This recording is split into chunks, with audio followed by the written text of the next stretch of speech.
Hello and welcome to Bonus Action Dash. My name is Jaren, and in this Friday night stream, I'd like to do a bit of a follow-up to a stream I did last week, I think, in which I reviewed the first OneDND playtest material. And I have some more to talk about because there were some other things within the trailer that I want to touch on, the VTT, and kind of give my thoughts on the future of WotC, given all the stuff that we're looking at. Now, I'm pretty sure this is going to be my non-Sunday night stream time, Friday night, 9 p.m. I'm still kind of getting that schedule sorted out. I originally had this at Thursday night at 9, and then I realized that wasn't going to work. So here we are, Friday night, 9 p.m. Pretty sure this is going to be the slot. So a lot to talk about, and hopefully I can get this all in an hour. I don't know. Maybe we'll get done in less than an hour. But I wanted to talk about, in this last, in the trailer, in the preview, we saw very, very early stages of the VTT that they're working on. So I wanted to comment on that because it was probably the thing that I had the most visceral reaction to as a dungeon master, as somebody that's been running games purely online since COVID. It's been doing them purely on Roll20 as well. That was kind of my biggest knee-jerk reaction was to the VTT. So I'd like to talk about that. I'm going to pull up the trailer here to show that in just a second. But before we get going, I do want to start from a basis of I understand that I have legitimate concerns, and also they don't really matter, I guess, in the bigger picture of things. And here's what I'm talking about. When I'm talking about D&D as a whole, the bigger picture of D&D, I'm really talking about the game that we all refer to anytime we're sitting around with our friends, telling a story, a collaborative storytelling game where we're rolling dice. To me, it's all kind of the same thing, no matter what rule set we're using. So all that said, that game belongs to the community. That's up to us. Unlike a video game where we buy a finished product and we're stuck and bound to what that game allows us to do, Dungeons and Dragons is different because when we buy products from Wizards of the Coast or Paizo or any other company putting out this material, we can pick and choose what we like. We can go, I don't like that rule, but this one's really good, and I'm going to buy Ram and the Frost Maiden, and I'm going to run 2/3 of it by the book, and I'm going to do a bunch of other stuff because I want to tell my story, not just their version of the story. And we can do whatever we want with it. We don't even need to use the rules that they give us. We can play whatever we want. Those are just suggestions, really. So the game belongs to the community.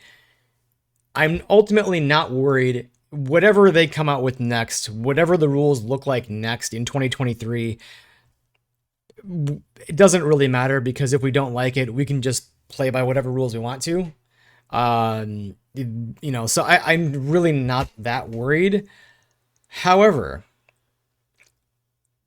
this is the face of D&D, right? Wizards of the Coast 5th edition, if you look at the numbers, is the most popular version, is the most popular rule set for tabletop storytelling games, whatever you want to call these.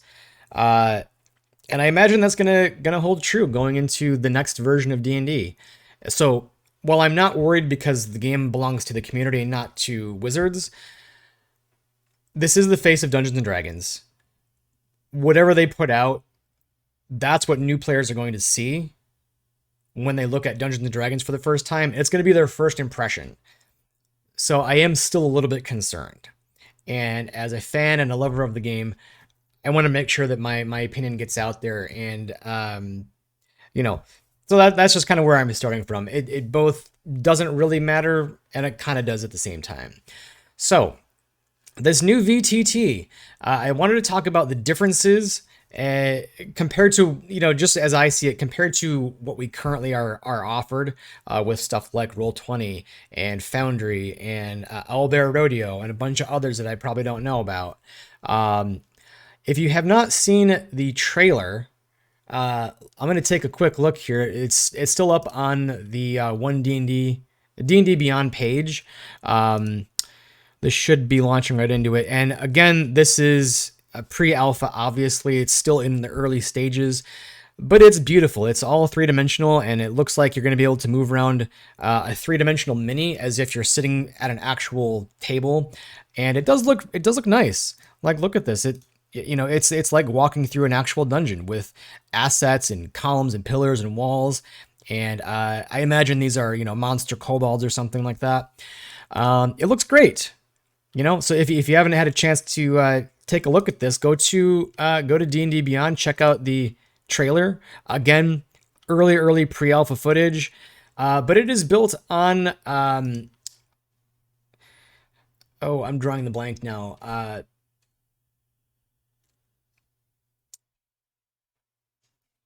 The name of the graphics engine. Anyways, the Unreal Engine. I have it right here in my notes. Boy, it is built on the Unreal Engine.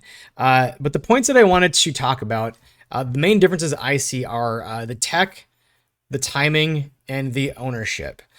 So first, we're talking about the tech. This is built on the Unreal Engine, and obviously it looks fantastic. Really beautiful three-dimensional terrain that you can, I theoretically move your camera around in and move your three-dimensional token in. It's going to look great. Our current options, places like Roll20 and Foundry and Owlbear Rodeo.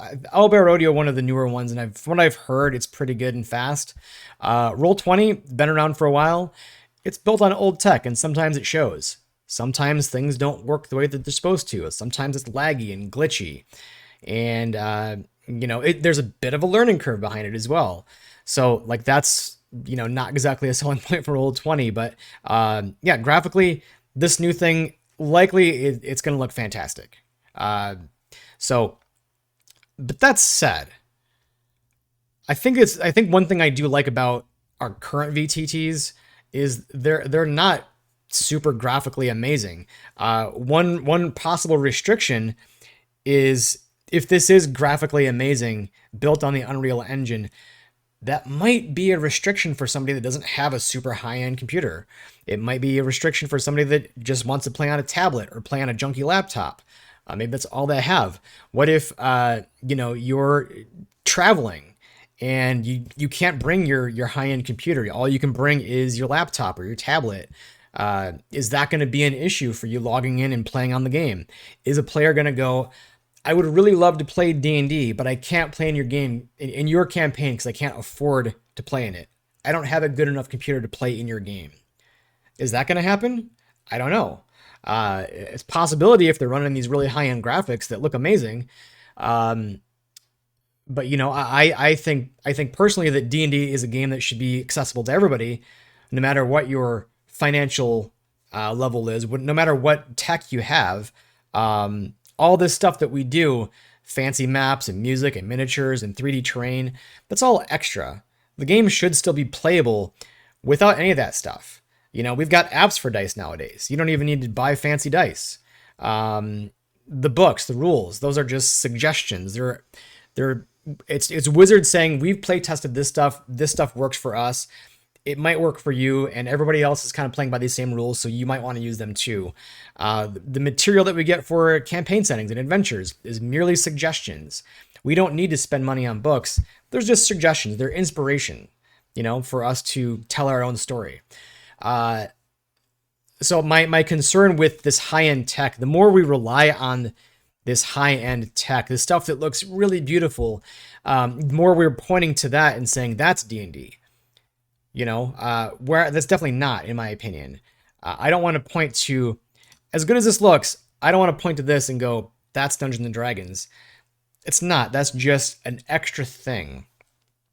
It's extra in the same way that our miniatures are extra. Dice are extra. That's not the game. That's just an extra thing that we do to make it a little bit more immersive. Now, I know that this is a bit sort of an unfair judgment and critique because we don't really do that with the current VTTs. No one's looking at the Roll20 maps going, that's Dungeons and Dragons, But I think the more that we rely on this high-end tech, the more that we log in and hop on and expect this nice, beautiful VTT, the more that becomes the thing.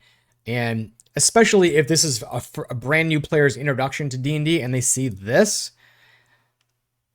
there's that potential that they're thinking that this is Dungeons and Dragons. They're expecting this, and it's, you know, D&D is not a video game. It's not World of Warcraft. It does look beautiful. Don't get me wrong. You know, another thing that I wanted to mention too is the idea that the more we rely on what the map shows us, this is certainly true even with, you know, two-dimensional maps in Roll20. But the more that we rely on this, the more it restricts our own personal creativity as far as what's possible. You know, because I think when we look at a map, when we look at a three-dimensional map, even a two-dimensional map, and we see a room with a specific layout, we get ideas of what to do based on that layout. You know, this is one advantage I think books have over movies, is they don't show you every single thing. The movie shows you everything. You get to see everything that's in the shot, right? A book describes something. It gives you words. It doesn't tell you everything. Because it can't obviously like spend, you know, 20 pages describing a room. It gives you a paragraph. It gives you a couple sentences and your brain fills in the rest. And with D&D in the theater of the mind, if you describe a room by saying there's a, you know, you walk into a musty chamber, there is you know, there's a small roll top desk and a tall bookshelf filled to the ceiling with books. There's a couple of candles lit. There's an empty mug of ale on the table. You know, your brain starts to fill in some other details. Maybe there's a rug. Maybe there's some portraits on the wall, some tapestries. Maybe there's a couple of broken vases on the mantle of a fireplace. You know, and you start to get creative about what you can and can't do because it's theater of the mind. You know, when you're looking at a two-dimensional map or a three-dimensional map, you start to look at it and go, well, I see the specific walls. I see the only existing walls. I see that there is one table and one table only. There's a carpet. I get to see everything. And you start thinking of ideas based exclusively on that stuff. You know, and I think the more that we're looking at a three-dimensional room, our creativity can get hindered in that way. So that's another possible, you know, downside, I guess. And I guess the same is true about maps on Roll20 as well, but just something to consider. Another thing that concerns me with these fancy high-tech VTTs, especially if Wizards is owning the thing, and this kind of carries over into the point of ownership, but if we're playing, for example, like an official adventure through our new fancy OneDND virtual tabletop, what's to stop them? And they're putting in all this stuff, right? They're setting up all the lighting and putting in all the monsters. What's to stop them? And I'm not saying that they're going to do this. It's a possibility, though, of setting everything up in advance so that when, you know, your character token moves across the map and moves across a trap, you know, what's to stop them from going, well, in order to save Dungeon Master's time, we've gone ahead and made it so that when your character tokens move over the trap, it automatically does the roll for them and calculates the DC and tells them whether or not they succeed. And you can see that visually as the character's token falls over and the trap is triggered. You can see it. It saves the Dungeon Master time because they don't have to go and look up the DC anymore, and they can prepare and do more of what they need to do at the table. Again, not saying that will happen. Just a concern. It's a possibility, especially when they own the material. And I think that kind of covers all the points I wanted to make with the tech side of it. Could be a barrier to entry for new players or people that don't have fancy graphics cards, or if you're traveling, you know, it's further reliance on high tech, pointing to that being D&D, not the actual game. It limits your creativity possibly, and it might allow Wizards to do some stuff that, you know, sort of takes away from the job of the Dungeon Master. Next, my thoughts on the timing, because this is also different. Roll20 has existed for quite a while. Once COVID hit, a bunch of others propped up because people needed it. You know, we weren't playing in person anymore for, you know, a year and a half to 2 years. We were playing, most of us, online. If we were playing at all, it was online. And so there was a strong need for more virtual tabletops. Then you saw the emergence of, I think Foundry still existed too. My experience with VTTs is exclusively Roll20. I'm pretty sure Owlbear Rodeo propped up during that time. If it didn't, it certainly gained a lot of popularity during that time. There was another one as well that was like an overlay for D&D Beyond that I think had some popularity for a short bit. But that was all sprung during COVID, right? It was when we really needed it, you know. And now that we're kind of on the tail ends of COVID and of needing more VTTs, that's up for debate. I think we're technically still in the middle of it, but we're probably always going to be to some degree. But the point is, we're more and more people are playing in person now because it's safer to do so. There are still a bunch of games playing online, sure, but it just is a point. It's not really a positive or negative, but I think by the time this is released in 2023, I'm kind of wondering if it's going to even be necessary. Think of like there could be other VTTs that pop up in the next year and a half.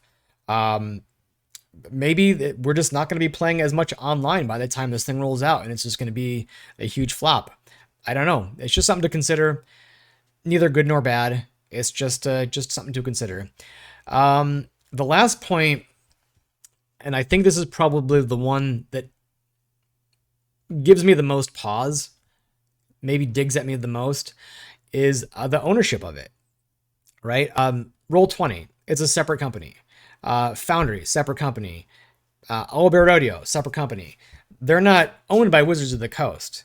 It's really easy to get your third-party content down there. With Roll20, they sell third-party content on Roll20, as well as WotC adventures. It's really easy to drag and drop in literally any map, any token that you create. You can set up any character sheet that you want. They have multiple systems in Roll20. So third-party content there, super easy.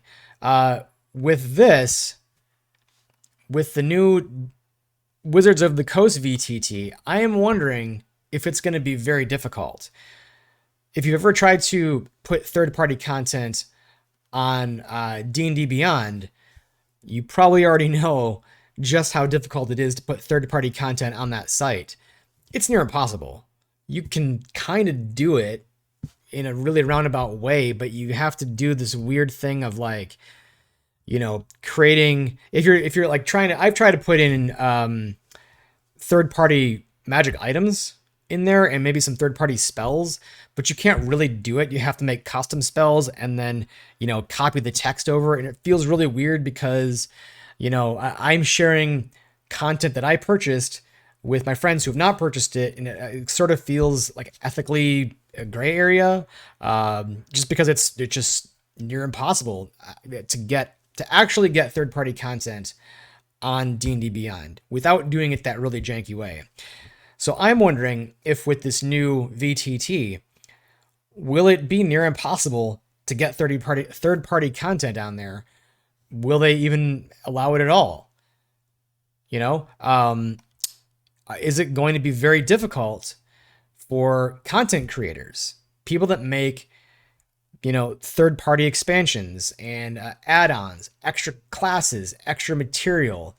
Is that going to be really difficult? Are they even going to be able to do that? Even with official licensed adventures. For instance, I'm playing Rime of the Frost Maiden I think it was on DM's Guild. I purchased, it's called the Etherian Towers Expanded. It's a huge add-on to the last chapter of Rime of the Frost Maiden, and I highly recommend it. It's been a lot of fun running it, but it's really easy. All I got to do is drag the maps in, drag some tokens in, and we're good. I got to set up the lighting in Roll20, but that's it. Super easy. And the creator of that, he well-deserved money from me for making that product. It's super good. It's adding a lot of value to my games, and it's really easy to run and add into Roll20. I'm wondering if it's going to be that easy, or if they're even going to be allowed, in this new Wizards VTT. And if so, it's not that difficult to make two-dimensional maps. they might not look very good, right? You got to be kind of skilled and practiced and talented at graphic art, graphic design, uh, to make something that looks good. But if you want to, it's not that hard to make your own, pieces of art to import into Roll20. I can imagine that's not going to be the case for a three-dimensional map. Like, this requires a whole different set of skills, right? You got to know how to code a game, basically, to put content into a three-dimensional map. It's much different than simply, getting out your digital graphics design tools, making a map, throwing it up on the internet. That's so much different. So I'm wondering if we can make our own maps in this new VTT, if it's just exclusively going to be Wizards of the Coast assets, And that makes me wonder also, kind of on to the next point, is that going to lead to a bunch of microtransactions? Subscription based, sure, but is it going to be like, here you get some default, really, really simple walls and columns and chests. But if you want one that's going to look good in your game, well, that one costs $1. Or this one costs $5. Or you can subscribe for $15 a month and get access to all of them. Just adding more things to pay for. Is it going to be a thing where, like, your players can get their own custom three-dimensional mini that looks like their character and is great if they buy it for $10 or whatever. And if they want to customize and get new, in the game, they got a different colored cloak. Well, that's $1. Is this going to be just a whole, floodgates wide open for microtransactions? I don't know. It certainly is possible. You want your three-dimensional mini to have a certain emote, what's stopping that? $2 for an emote. I don't know. You want your wizard to do a little thing. You want to have the animation for fireball when you play a wizard. Well, that you can unlock that for $1. Again, not saying that they will. It's just the fact that since they own this stuff, they're going to own everything. They're going to own the content, the adventure, the VTT. What's stopping that from happening? That's all I'm saying. So more opportunity for microtransactions. More reliance on a single portal. I kind of wonder if they're going to be pushing towards a singular point of entry for our online content. Maybe even the D&D Wizards of the Coast D&D site. Maybe even this is going to merge with D&D Beyond. I don't know, pure speculation. But why wouldn't they? I don't ever go to this. I go to D&D Beyond for all my announcements. So why wouldn't they merge all this stuff with D&D Beyond? Put it all in the same place. Get all your stuff in the same place. Access to your character sheets, your news, your virtual tabletop is all in the same place. Why wouldn't they do that? It just makes sense. And my worry here, and why I still like having everything kind of all separate, why I've got D&D Beyond for my character sheets, I've got Discord for video and voice, and I've got Roll20 for my virtual tabletop. I like those things being separate because I see what happens when a company has everything, when they own all the things that you use. Just look at Steam, look at Google, look at Microsoft. Do we want this to be a Microsoft 365 of subscription-based model where, sort of like Steam, you no longer pay to own something, you pay to be given the right to access that thing? You don't own the thing, you own the right to access the thing because of a subscription. And maybe you stop paying that and you no longer have your things. That's a direction that it could go. I mean, just look at, like I said, look at Microsoft, look at Steam. I'm not saying that those things are bad. It's just something to be aware of. Just maybe a bit of the prediction side. And again, why I like having these things separate is for that reason exactly. Is because I can choose how to access. I can, if Roll20 suddenly sucks, for whatever, I'll go learn a different VTT. no problem. If all my stuff is under the same umbrella and there's a problem, I have some ethical problem with Wizards of the Coast or with D&D Beyond, or maybe, for some reason the character sheets are all out of whack. And I decide that site's no longer going to be good. That's going to be a lot more difficult to shift gears on everything, on the entire stack. So yeah, that may be the end of my rant on the ownership side of it. I do like the fact that this might sound kind of odd, but I do like the fact that there's a bit of a learning curve for Roll20. It's not incredibly easy to use because I don't want to end up relying on Roll20 to do my things. I don't want new players to be reliant on Roll20.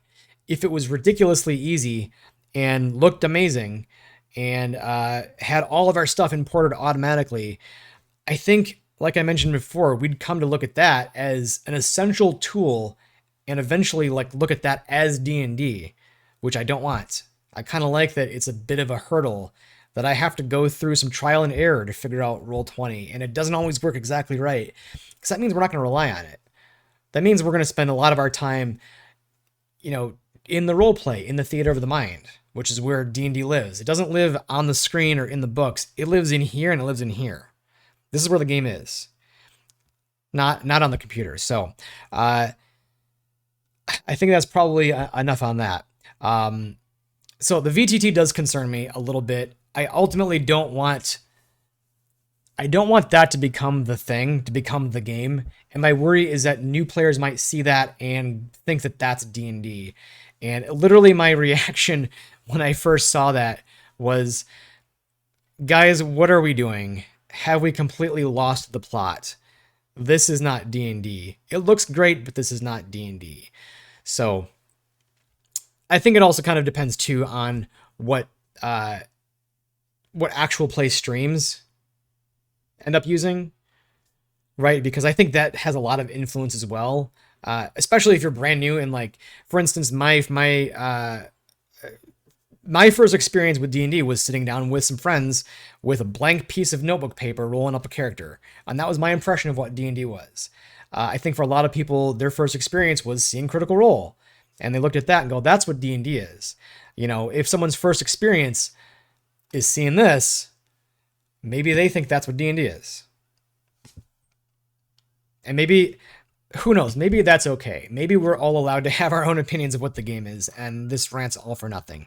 But enough on that. I'm kind of anticipating this stream won't go a full hour, but that's okay. Going forward, so this is a thought that I had. I highly doubt that all these pieces are unrelated in some way. I really think that these are all steps, piecemeal steps, as part of a bigger picture from Wizards.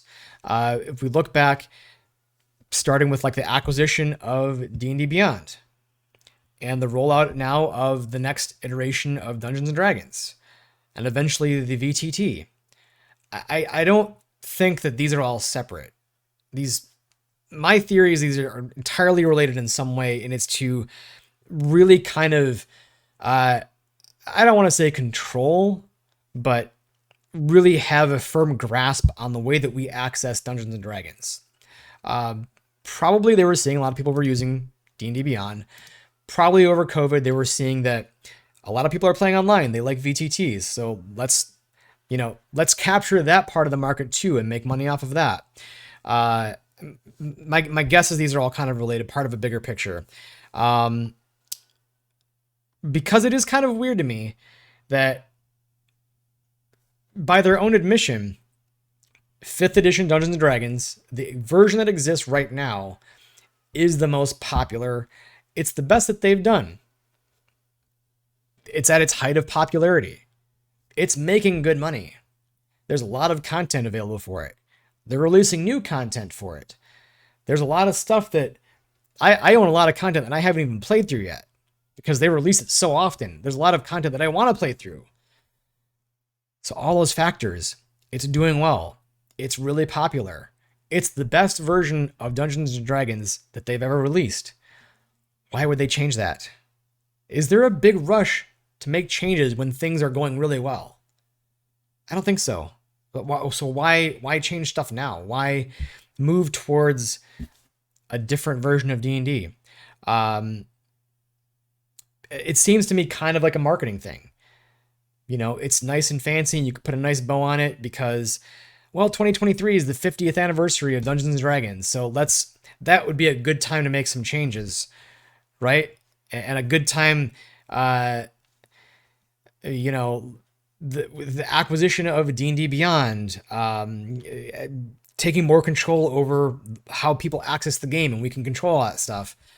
It's just, there's something that doesn't really sit well with me about all this stuff.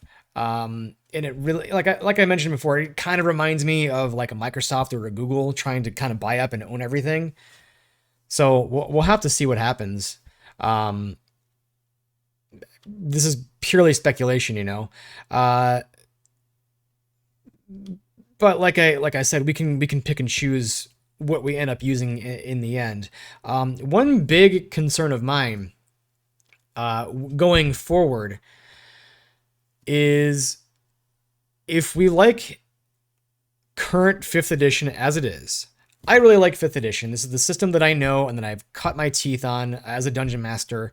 I own a lot of content for it. I know all the rules. I don't know all the rules. I know most of the rules. I got to be reminded of a bunch, from time to time. But it's the system that I like. It's the system that I know. And I like it as it is. Some things are needing of improvement, but that's why we have homebrew rules. That's why our tables are all different. That's why inspiration in one game looks different in another game. It's because they have a different need for it. They want to use it in a different way. Maybe you don't use encumbrance. Maybe you have gritty realism and you don't have the by the book long rests. It's because you want a different kind of game. And that's totally fine. But ultimately, like the system of 5th edition 2014 is one that I like.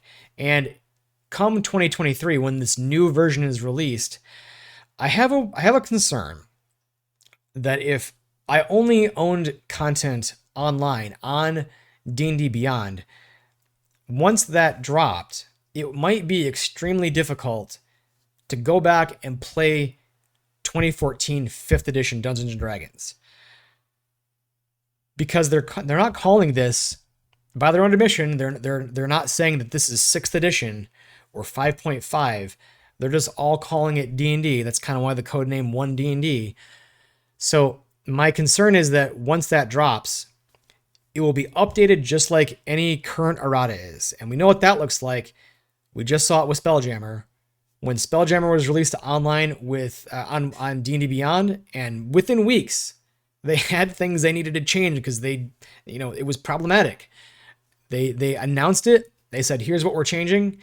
And it was live almost immediately. If you go to your content on D&D Beyond Spelljammer, it's replaced. It's not even, the old stuff's not even there anymore. You can't get the old stuff. It's just replaced. Not saying that that's a bad thing. It's just a thing. It's, they made some changes for the better, clearly. But my worry is that in 2023, if all you own is online on D&D Beyond, same thing might happen. It's just going to update and change. And there's not going to be some drop-down menu to revert back. We can't access 4th edition on D&D Beyond. This is kind of the first time that we're getting a new edition on D&D Beyond. So maybe that point's moot, but it's still a concern of mine. It's why I am really glad that I have my content in hardcover.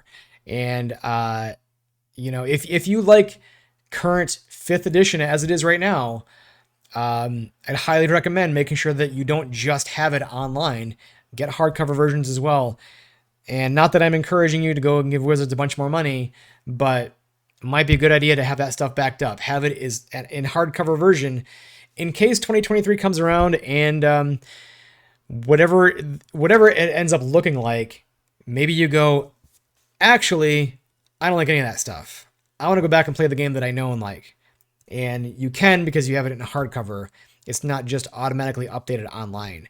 And maybe if that's the case, maybe if it is just automatically updated online, and we don't want to go to that, maybe we just dump their VTT altogether because it's going to be operating under, these new rules. It's going to be operating under, all the character sheets will be operating under the new, not 6th edition rules. So maybe that will be sort of a divisive moment. It'll get released and a bunch of people stick with it, a bunch of people break and only play 2014 5th edition. I don't know, but I think I might kind of wrap it up here. All this stuff is kind of concerning. Like I said, I don't think that these are unrelated steps. I think they're part of a multi-step bigger picture. I don't know what the end goal is.